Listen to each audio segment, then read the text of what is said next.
Hello students, welcome to my channel learning with dignity. और हम कर रहे हैं 6th क्लास की साइंस का second chapter component of food. इससे पहले मैं चैप्टर 1 भी पढ़ा चुकी हूँ, उसका वीडियो लिंक आपको मेरे डिस्क्रिप्शन बॉक्स में मिल जाएगा और इसका पार्ट 1 भी आपको वहीं पर मिल जाएगा। और आज हम करेंगे सेकेंड पार्ट, जिसमें हम बैलेंस डाइट और डिफिशियंसी डिजीज़ के बारे में जानेंगे। तो चलिए लेट्स कंटिन्यू। बैलेंस डाइट क्या होती है? The food we normally eat in a day is our diet. जो भोजन हम पूरे दिन में करते हैं वो हमारी डाइट होती है for growth and maintenance of good health. और हम ये ऐसा क्यों करते हैं? हमको अपने शरीर की ग्रोथ अच्छे से रखने के लिए, हमारी हेल्थ मेंटेन करने के लिए हम ये डाइट लेते हैं। Our diet should have all the nutrients that our body needs. और हमारी डाइट में वो सारे न्यूट्रिएंट्स होने चाहिए जो हमारे शरीर को ज़रूरत है, इन राइट क्वांटिटी। ऐसा बिल्कुल नहीं होना चाहिए कि कोई चीज़ बहुत कम है तो कोई चीज़ बहुत ज़्यादा। जो भी हो वो सही मात्रा में हो, सही बैलेंस में हो, ना तो बहुत ज़्यादा हो ना ही बहुत कम। The diet should also contain a good amount of roughage and water. मैंने अपने फर्स्ट वीडियो में बताया था कि रफेज जो है, जो डाइटरी सब्सटेंस होते हैं, वो हमारे बॉडी को न्यूट्रिएंट तो नहीं देते हैं, बट जो हमारे बॉडी से वेस्ट होता है, उसको हम अनडाइजेस्टेड फूड होता है, उसको बाहर निकालने में रफेज बहुत हेल्प करता है। और वाटर भी यही काम करता है, यूरिन और स्वेट के फॉर्म में हमारा अनडाइजेस्टेड फूड बाहर निकालता है। Such a diet is called balance diet. तो जो सही मात्रा में हमारा भोजन होता है, जिसमें सारे न्यूट्रिएंट्स बैलेंस होते हैं, उसे हम बैलेंस डाइट कहते हैं। Do you think that people of all age need same type of diet? क्या आपको लगता है हर उम्र का व्यक्ति जो भोजन करता है वो एक सा होना चाहिए? Do you also think that what we need for a balanced diet would depend on amount of physical work that we do? तो क्या ऐसा होता है जो हम काम करते हैं उसके हिसाब से हमारा भोजन होना चाहिए? चलिए देखते हैं।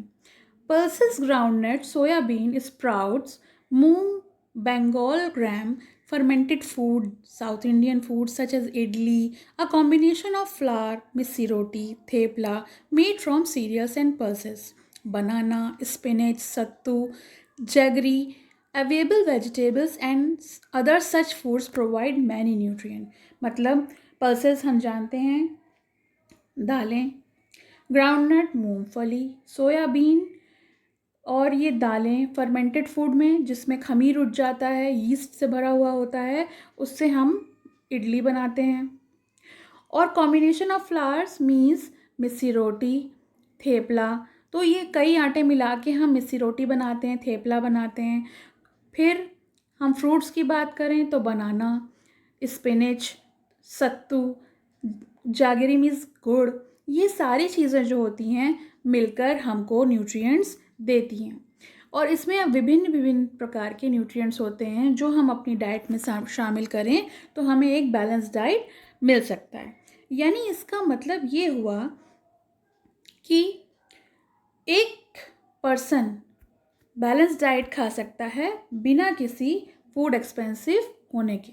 यानी अगर ज़रूरी नहीं है कि बहुत महंगा फूड ही मिलेगा अगर हमें बैलेंस डाइट करना है, तो अगर हमें सही मात्रा में भोजन करना है तो ये ज़रूरी नहीं है कि कोई व्यक्ति बहुत ज़्यादा पैसे खर्च करे तभी उसको बैलेंस डाइट मिल सकती है।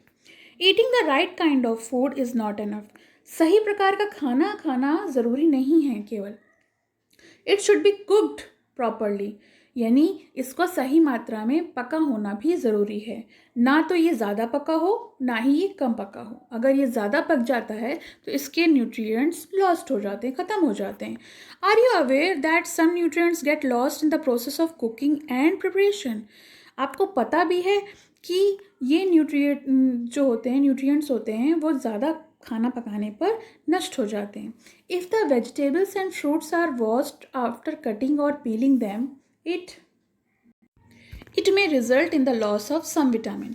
अगर हम किसी भी फल को या वेजिटेबल को छील देते हैं, छिलका उतार देते हैं या फिर उसको ज़्यादा धो देते हैं तो उसके विटामिन जो हैं वो नष्ट हो जाते हैं। The skin of many vegetables and fruit contain vitamins and minerals. यानी जो फ्रूट होता है उसको बगैर छीले खाएं तो ज़्यादा फ़ायदेमंद होता है, क्योंकि उसके छिलके में ही विटामिन्स और मिनरल्स होते हैं. Similarly, repeated washing of rice and pulses may remove some vitamins and minerals present in them. और यही कारण है कि अगर कोई चीज़ ज़्यादा धो दी जाए, दाल और चावल को हम ज़्यादा धो दें पानी से, तो उसके जो विटामिन्स और मिनरल्स हैं वो कम हो जाएंगे, रिमूव हो जाएंगे. We all know that cooking improve the taste of food. हम जानते हैं कि कोई भी चीज़ को हम पकाते हैं तो उसका टेस्ट इम्प्रूव हो जाता है. Make it easier to digest, और उसे हम आसानी से पचा सकते हैं. At the same time cooking also result in the loss of certain nutrients. लेकिन इसी तरह से अगर हम कुकिंग को ज़्यादा पका देते हैं तो उसके न्यूट्रिएंट्स नष्ट हो जाते हैं. यानी हमें कोई भी भोजन को बहुत ज़्यादा ओवर कुक नहीं करना चाहिए. Many useful proteins and considerable amount of minerals are lost if excess water is used during cooking and is then throw away. यानी अगर हम कोई भोजन को पकाते हैं और ज़्यादा पानी में पका देते हैं और फिर उस पानी को फेंक देते हैं, तो जो न्यूट्रिएंट्स होते हैं उसके वो बह जाते हैं या नष्ट हो जाते हैं. Vitamin C gets easily destroyed by heating during cooking.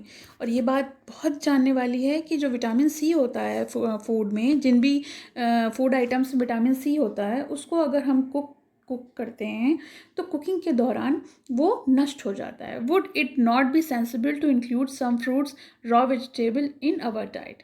बूझो thought that fats would be the best food to eat. Boojho की ये हालत आप देख रहे हो, ओबेसिटी. और ऐसा क्यों हुआ है? ऐसा हुआ है ज़्यादा फैट लेने से.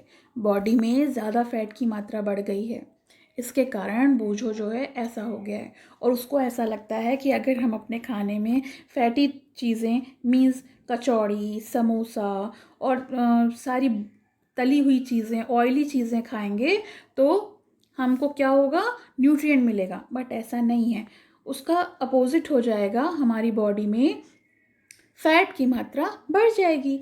तो हमको सही मात्रा में खाना चाहिए, बहुत ज़्यादा ऑयली नहीं खाना चाहिए, क्योंकि इसका रिज़ल्ट क्या होगा, इसका रिजल्ट होगा ओबेसिटी, यानी वो मोटा हो जाएगा. Deficiency disease. अब हम आते हैं अपने नेक्स्ट टॉपिक पे. बैलेंस डाइट आप लोगों को समझ में आ गया होगा. Deficiency disease. A person may be getting enough food to eat but sometimes the food may not contain a particular nutrient. एक पर्सन जो है वो खाने में हर तरह के न्यूट्रिएंट का ध्यान रखता है, मगर कभी कभी क्या होता है, हमारी बॉडी में कुछ एक न्यूट्रिएंट हमारे भोजन के द्वारा नहीं पहुंच रहा होता है और काफ़ी लंबे समय तक नहीं पहुंच रहा होता है, जिसके कारण हमारे शरीर में उस न्यूट्रिएंट की कमी हो जाती है, जिसे हम कहते हैं डिफिशियंसी. और deficiency is one of more nutrients. यानी अगर हम बात करें, डिफिशियंसी ऑफ वन और मोर न्यूट्रिएंट्स कैन कॉज डिजीज़ और डिसऑर्डर इन आवर बॉडी. अगर हमारे शरीर में किसी एक न्यूट्रिएंट की कमी हो जाती है तो वो हमारी बॉडी में डिसऑर्डर या डिजीज़ पैदा कर देते हैं. Disease that occur due to lack of nutrients over a long period. यानी जो बीमारियां किसी न्यूट्रिएंट की कमी से, बहुत लंबे समय तक की कमी से होती हैं, उन्हें हम डिफिशियंसी डिजीज़ कहते हैं. Okay. If a person does not get enough protein in his or her food for a long time. अगर कोई पर्सन अपने खाने में बहुत समय तक प्रोटीन नहीं ले रहा है तो उसकी ग्रोथ रुक जाएगी, स्वेलिंग हो जाएगी, फेस पे स्वेलिंग आ जाएगी, सूजन आ जाएगी, बालों का रंग उड़ जाएगा, फीका पड़ जाएगा, या फिर स्किन डिजीज़ हो सकती हैं, या फिर डायरिया हो सकता है. क्योंकि ये चीज़ें प्रोटीन की वजह से ये बीमारियां नहीं होती हैं. और अगर उसकी बॉडी में बहुत लंबे समय तक प्रोटीन नहीं होगा तो ये बीमारियां हो सकती हैं. If the diet is deficient in both carbohydrate and protein for a long time of period, अगर डाइट में कार्बोहाइड्रेट और प्रोटीन की काफ़ी लंबे समय तक डिफिशियंसी हो जाएगी, द ग्रोथ में स्टॉप कम्प्लीटली. तो फिर जो वृद्धि है शरीर की वो पूर्णतः रुक जाएगी, पूरी तरीके से रुक जाएगी। Such a person become very lean and thin, और वो पर्सन बहुत ज़्यादा कमज़ोर और पतला और बहुत दुबला पतला सा हो जाएगा। He may not even be able to move, और वो हिलने के काबिल भी नहीं रहेगा क्योंकि उसके शरीर में ताकत ही नहीं होगी। Deficiency of different vitamins and minerals may also result in certain disease or order. Some of these mentioned in table 2.3. अभी हम एक टेबल देखेंगे, उसमें इस डिफिशियंसी के बारे में दिया हुआ है। All deficiency disease can be prevented by taking a balanced diet. सारी डिफिशियंसी डिजीज़ जो हैं उनकी रोकथाम हो सकती है अगर हम पर्याप्त मात्रा में या पूर्णतः हर तरह के बैलेंस डाइट, हर तरह के न्यूट्रिएंट से भरपूर डाइट लेंगे, जिसे हम बैलेंस डाइट कहते हैं, तो हमें ये बीमारियों से हम बच सकते हैं। In this chapter we asked ourselves the reason why widely varying food from different region had a common distribution. This distribution we find ensure that our meal have a balance of a different nutrients needed by the body. यानी हमारे variety food में इतनी variety होने के बाद भी, इतनी ज़्यादा वैरायटी होने के बाद भी हमारी जो डाइट है उसमें अगर कोई चीज़ की कमी हो जाती है तो हमको इन बीमारियों का सामना करना पड़ सकता है। ये देखिए चार्ट दिया हुआ है टेबल 2.3, सम डिजीज़ेस और disorder caused by deficiency of vitamins and minerals. ये देखिए विटामिन्स के नेम दिए हुए हैं।